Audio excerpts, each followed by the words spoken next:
Sa mga taong hindi po nakakalimot pong mag-subscribe, naniniwala po akong sila ay may natatanging busilak at may mabubuting kalooban.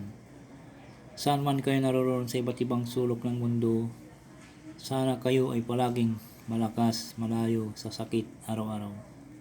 Pagpalang umaga at tanghali o gabi sa inyong lahat. Sa mga sulit ko pong mga subscriber ko, maraming salamat po sa inyong lahat. Sana wag po kayong magsawang mag-subscribe sa akin. Pagpatuloy nyo po lamang ang pagsuporta at pagtulong po sa akin. At tatanawin ko pong malaking utang na loob sa inyong lahat. At Diyos na po ang bahalang maggagabay sa inyong lahat. At sa mga baguhan na ngayon lamang po nakatuklas ng aking YouTube channel, Hiwaga ng Pangasinan, huwag na po kayong magtubiling pindutin ang subscribe, like, and share at pakipindot na rin po ang bell icon para palagi po kayong updated sa mga isusunod kong mga video. Kakalob ko po sa inyong lahat ang aking mga nalalaman sa spiritual o physical na lahat ng mga panggamot ng mga orasyon. At dito po lamang po matutuklasan sa Hiwaga ng Pangasinan. Pakatandaan po lamang, gamitin po lamang sa kabutihan at huwag sa kasamaan. Gamitin upang makatulong sa taong nangangailangan at huwag pong ipagyabang. Palagi po ninyong isapuso't isipan at panatilihing magpakumbaba sa isa't isa, magtulungan, magbigayan at higit sa lahat magmahalan. At huwag pong makalimot pong tumulong sa mga taong hiniga po sa hirap ng buhay, at ito ay malaking kayamanan sa langit, pagtulong sa kapwa at hindi matutumbasan sino man. Kaya ang Diyos na po ang bahalang magsusukli sa lahat nyong mga ginagawang mga kabutihan. At pagkakalob sa inyo ang siksik, dikdik at umapaw na pagmamahal ng ating Diyos amang makapangyarihan sa lahat.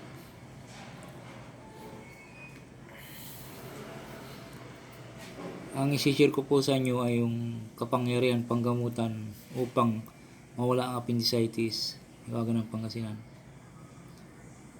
Unang pamamaraan po, bago ko po umpisan po ay kung kayo po ay nakakaramdam po ng mga pananakit po ng tiyan,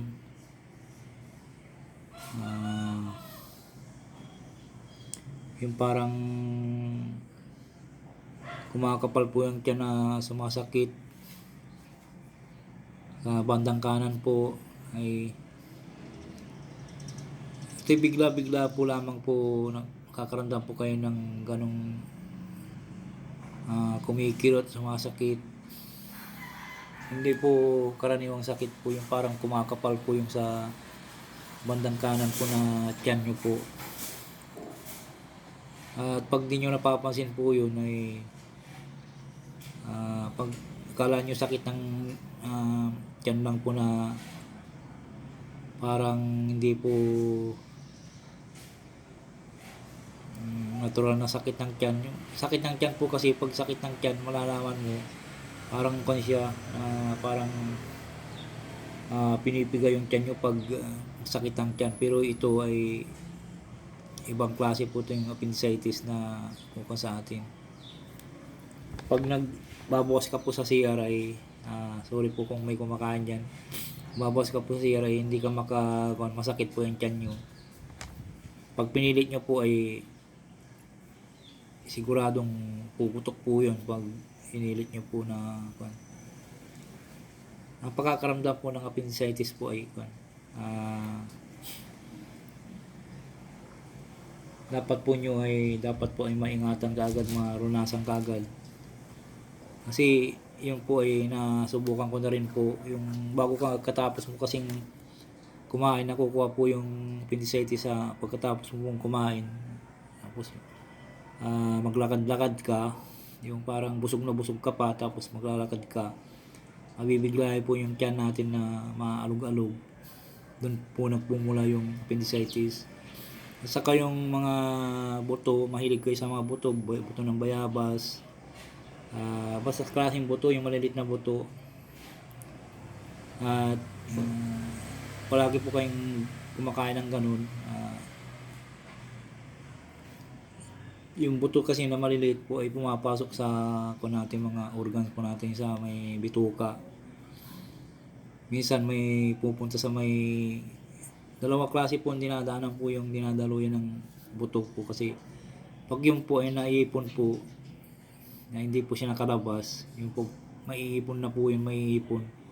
Tapos kung pagkatapos mo yung kumain, hindi po natin naiwasan kasi yung may ginagawa po tayo na importante po na halimbawa may pinararas po sa ating trabaho hindi po natin namamalayan na trabaho na tayo yung trabaho, tapos naalog po yung tiyan natin, doon na po nagmumula po yung appendicitis. Ito ay napaka-delikado po yung appendicitis. Yung kuwan ko kasi anak ko, akala namin kuwan lang kaya hindi ko napapansin na sumakit po yung tiyan niya. Akala namin ay kuwan lang karaniwang sakit ng tiyan. Kasi noon kasi nagtatrabaho pa ako sa Maynila. Misis ko na iwan sa bahay. 3 araw na po daw na sumasakit ang tiyan niya. Akala ng misis ko ay ordinary lang po na sakit at tiyan. Pinainom ng gamot at binugan po namin ng orasyon na tinuro ko sa kanya. Mamaya ihinto, mamaya ako na naman po ay may parang pasumpong-sumpong po na parang na po yung kanya makapal na po yung tiyan niya daw na hindi yung kanang paa niya daw po ay hindi niya may ihakbang. Sabi ko baka appendicitis na yan nga. Ang ginawa po namin ay pina-check up sa doktor kasi umuwi ako sa bahay, pina-check up. Pero yung na pala yung appendicitis niya ay pumutok na pala yung appendicitis niya. Mabuti na agapan siya na sa doktor. Inoperan ka agad. Wala nang paligoy-ligoy pa, inoperan ka agad. Kaya nakasurvive po yung pangalawa po na anak ko. Kung nalalaman ko na sana po na kung di po ako nagtrabaho sa Maynila na naagapan po yun, nagamot ko po. Kaya sana po sa mga naniniwala lang po dito baka huwag niyong escape kasi napaka-importante po sa atin ito na panggamot sa appendicitis. Pero kung nalaman ko lang po na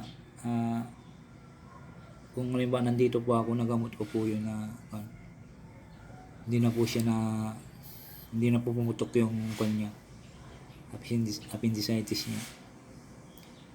Ito po yung binahagi ko po sa inyo na kwento ko po sa inyo totoo po yun na wala po lang akong prueba kasi na-delete ko na po yung nasa ospital po yung pangalawa na ang laki ng inoperan niya sa tiyan niya yung parang kasi pumutok na pero kung nagapang po yun pwede pa yung gamutin. Kukunan ko po siya ng panggamot kasi may alam akong panggamot na mabisa at ito po yung orasyon ikukuhan po sa appendicitis. Kung yung nakakaramdam po kayo ng gano'n na sa appendicitis po sumasakit ang tiyan na pag sumakit pa naman ng tiyan yung parang pinipiga na kumakapal po, huwag yung baliwin po para sigurado po tayo. Kumuha po tayo ng dahon ng aratilis. Kung ano alam niyo po yung dahon ng aratilis, kumuha po kayo ng 7 sanga. 7 sanga, hindi yung 7 yung 7 dahon. Basta 7 sanga, yung sanga na gumagano'n siya. Kumuha kayo ng 7 sanga tapos Kunin nyo po yung dahon, tapos dikdikin nyo po yun. Dikin nyo. Tapos yung dikdikin, dikdikin nyo ng pino. Kung may pang dikdikin po kayo, yun ang gawin nyo po, dikdikin nyo yung pino. Tapos kumuha kayo ng maligamgam na tubig na kalahating baso. Yung diniktik nyo po na aratilis po ay isawsaw nyo po doon sa may maligamgam na tubig. Tapos pigain nyo po. Pigain nyo pa labas-labasin nyo yung katas po. Tapos salaan nyo na naman po ng panibagong sala para hindi sumama yung mga maliliit na dinikdik. Tapos yun po ang inumin nyo. Kahit isang beses lang po yung inumin po yun. Bago nyo po inumin po ay ibuga nyo po yung orasyon na to. Orasyon sa may piniga na aratilis. Pagkabisa po ito ang orasyon. Mabagi ko po sa inyo. Tapos pagkabuga nyo po, sabay inom po. Kahit isang beses lang po nyo inumin, makakaramdam kayo ng gano'n na sintomas po. Ay gagaling po agad. Basta wag lang po yung talagang malala po. Marami na akong binahagi na ganitong usapin na sa appendicitis. Kasi ang lola ko kasi ay marunong manggamot sa mga herbal, lahat pong kanya alam niya. Kaya natuto ako sa kanya na ganung pamamaraan. Pero hindi pa ako nagagamot noon. May ginamot siya at natiyambang ko pa naman na ginamot niya. Yun ang kanya. Tinanong ko po, appendicitis daw. Yun po number 1 pala yung dahon ng aratilis. At ito po yung binuga doon sa may yung piniga, tapos sinala, tapos binuga sa baso. Ito po yun. Tapos sa awa ng Diyos, gumaling po yung ginamot niya.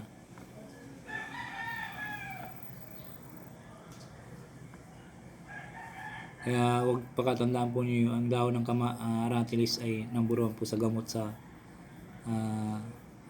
appendicitis yun. Dikdikin nyo lang po at kumuha kayo ng isang kalahating basong maligamgam na tubig at isawsaw po nyo, pigain nyo po, pakatas-katisin nyo po yun. Tapos ibuga nyo po itong orasyon na to.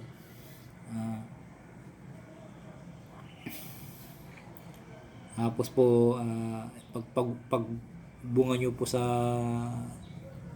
baso, sabay painom nyo po sa pasyente o kayo pong uminom. Kaya dapat po ingatan po natin ng palagi ang ating mga sarili sa kung tapos po natin kumain, wag muna tayong magtrabaho, magpahinga muna ng 30 minutes bago tayo kumilos. Kasi nakakalimutan po natin na may ginagawa po tayo katapos po natin kumain. Doon nakukuha po yung naalog po yung bituka po natin na nagagasgasan, tapos yung mga buto-buto na kinain po natin, yung mga bayabas, parang makukuha siya, hindi siya makaka-circulate po na dadaloy po sa papunta sa may kuha natin, kaya naiipon doon. Tapos kung kuha na po, yun na, simula na po yung appendicitis natin na doon na po puputok. Pero kung nakainom po tayo ng aratilis ay ilalabas po natin kasi madulas po yun yung aratilis, madulas po yun. Ito naman po yung pangalawa po na ibabagi po ay napaka-dabis po rin po ito. Ang pamamaraan po ng unang pamamaraan po ng usalin ng 3 beses at ipo sa ang orasyong ito sa tapat ng appendicitis, o pwede rin pong ipo sa herbal po ito, mga aratilis. Narito po yung orasyon na pang-ihip po sa tapat ng appendicitis. Akdu di it supirim niya Akdurum Sirkulo Kabilistico Daristis Utulo Bobis Upayuol Inri Emirarium Inkarnap Kotnap Makmatok Akdo Diit Supiromia Akdurum Sirkulo Kabilistico Daristis Rotulo Bobis Upayuol Inri Emirarium Inkarnap Kotnom Makmamatok Akduo di Supiromia Akdurum Sirkulo Kabilistico Daristis Rotulo Bobis Upayuol Inri Emirarium Inkarnap Kornap Makmatok. 3 beses po sa alin at po sa tapat ng appendicitis. Yung pangalawa pong pamamaraan, kumuha ng ito po.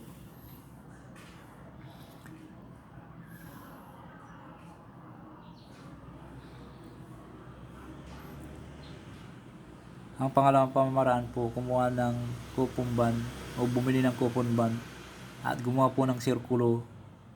Pagkatapos itapal ang sirkulo pong ito ay kabilaan. Ang ibig kong pong sabihin ay ganito, na isang bilog na kupumban po lamang ito at may kanya-kanyang sulat sa harap at likod, konformista.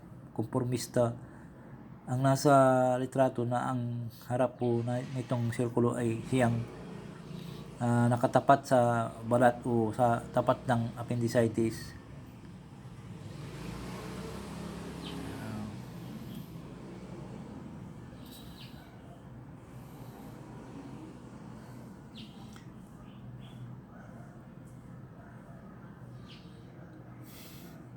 Ang pangatlong pamaraan po, pagkatapos po maitapal ay bangitin ang mga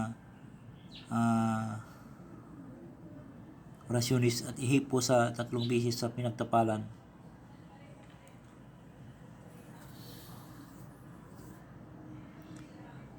Narito po yung ihip po sa pinagtapalan na orasyon. Noot, doot, madurog. Doot, noot, mabasag. Atadat nat mawala. Ang orasyon po. Yan po.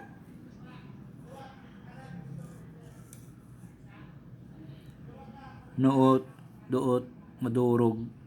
Doot, noot, mabasag. Atadat nat mawala. Yan po, orasyon. Pagkatapos nyo magawa ay maasahan po ninyo na mawawala na ang appendicitis at hindi na muling babalik ito.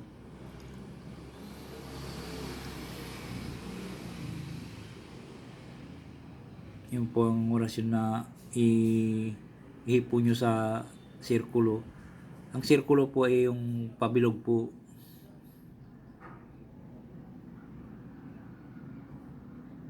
Itapal po yun sa may appendicitis at ibuga po yung orasyon na noot, doot, nadurog, doot, noot, mabasag, at datnat, mawala. 3 beses po at ihip po sa may sirkulo na pabilog po. Yan po. Pagkatapos nyo po magagawa ay maasahan po ninyo na mawawala ang appendicitis at hindi na muling babalik ito.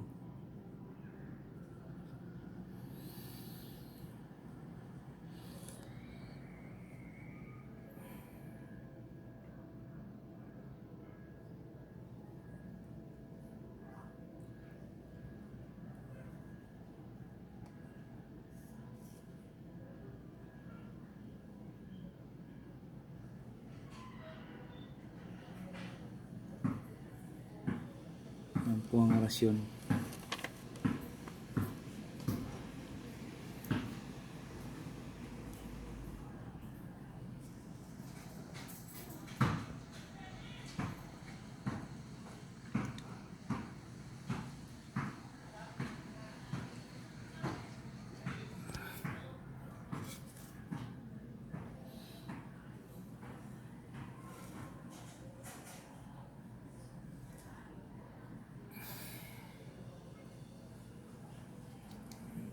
pakatandaan po lamang po, i-ikon nyo po to kasi the best po na panggamot sa appendicitis.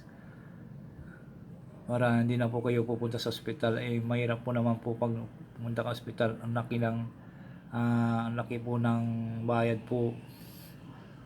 Opera lang po, ang laki-laki. Ang mahal-mahal ng mga gamutin. Mabuti kung makukuha lang po ng 1 linggo. Maka sa minalas-malas po, abot kayo ng 1 buwan. Malaking bill po yung makukuha po natin, gagastos. Dapat po ito, isaulo po ninyo ito, pakaingatan po, aking binabagi. Ito po ay the best po na panggamot sa appendicitis. Yan po. Kung may kuwan po kayo, picturean nyo po para tapos ipalaki nyo para makita nyo po maigi. At kabisaduhin po yun. Ulit-ulitin nyo lang po video para matutukan po ninyo itong nakasulat po. Yan po.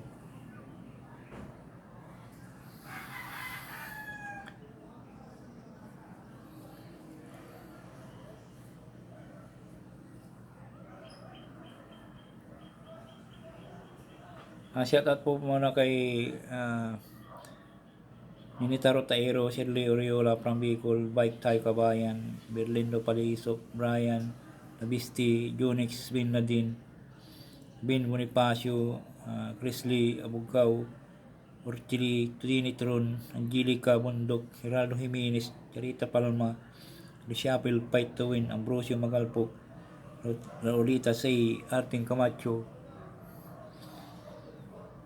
Maricel Placido, Elpimia Pilipi, Ilmay, Triple A Commented, Marina Arangues, Luli Cayago, Juan Bibs, Nugits, at Gillian Jick Bulbider, Lucino Borja, Inerpic, Mocha Hunters, Nathan, Bert Commented, Maylin Dumampo, Ali Mercadillas Commented, Ray Barcelona, Bruno Ganda, Boy Beginner 83, Arnold Francisco, Francis Go, Apulio Landicho, Brian Bimsa, Rudy Joaquin.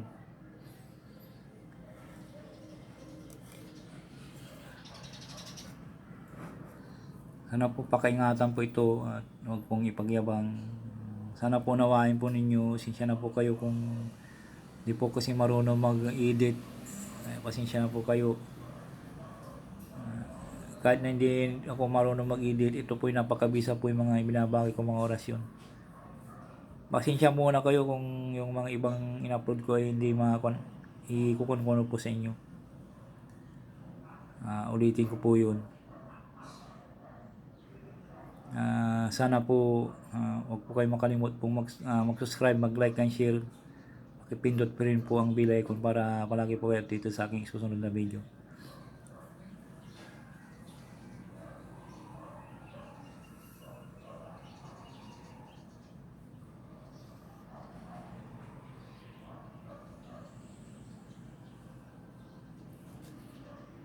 Maraming salamat po sa inyo lahat. Unawain nyo lang po at pakiingatan po.